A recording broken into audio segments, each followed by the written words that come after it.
মহান আল্লাহকে আমরা না দেখে বিশ্বাস করি, তার সব আদেশ নিষেধ মেনে চলার চেষ্টা করি। কিন্তু যে আল্লাহকে না দেখে ইবাদত করছি, সে আল্লাহ যেদিন দেখা দিবেন, কেমন হবে সেই দিনটি? সঞ্জিদা আজিজ জানাচ্ছেন বিস্তারিত। হাসরের ময়দানে সব হিসাব শেষ হওয়ার পর বিশ্বাসীদের মহান আল্লাহ তাআলা জায়গা দিবেন জান্নাতে।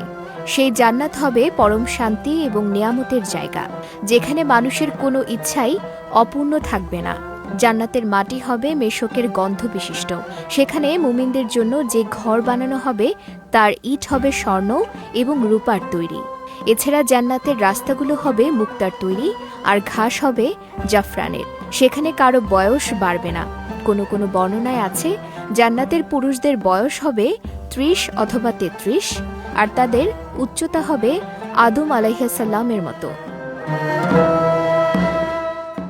অন্যদিকে জান্নাতের নারীদের সৌন্দর্য হবে অকল্পনীয়।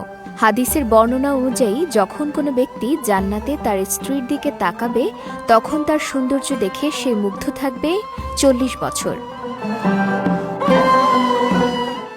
আল্লাহর এত সব নিয়ামত আর সুখের মাঝেও একটি জিনিস তখনও বাকি থাকবে। আল্লাহ একদিন সব জান্নাতবাসীকে এক জায়গায় জমা করবেন আর জিজ্ঞেস করবেন, হে ঈমানদারগণ, তোমরা কি জান্নাতে সন্তুষ্ট? আর কি চাও বলো?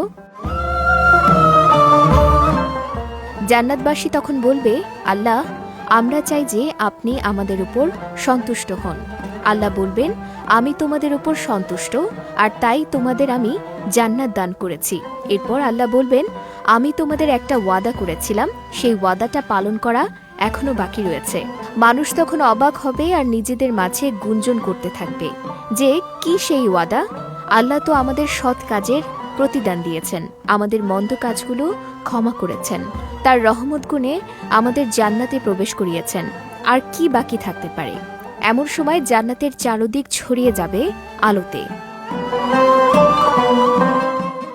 স্বয়ং আল্লাহ সেই জমায়েতে উপস্থিত হবেন আর বলবেন, কারা সেই ব্যক্তি যারা আমাকে কখনো দেখেনি কিন্তু তবুও বিশ্বাস করেছে?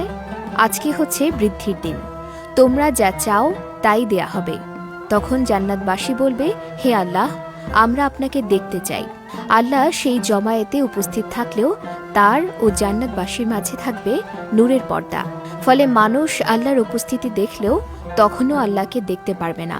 কিন্তু মানুষের কথা শুনে আল্লাহ সেই পর্দা সরিয়ে দিবেন, আর মানুষ প্রথমবারের মতো দেখবে তাদের মালিকের চেহারা।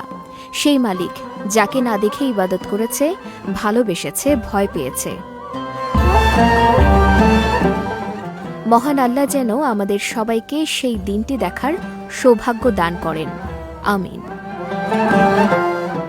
সঞ্জিদা আজিজ, বিজয় টিভি, নিউজ ডেস্ক।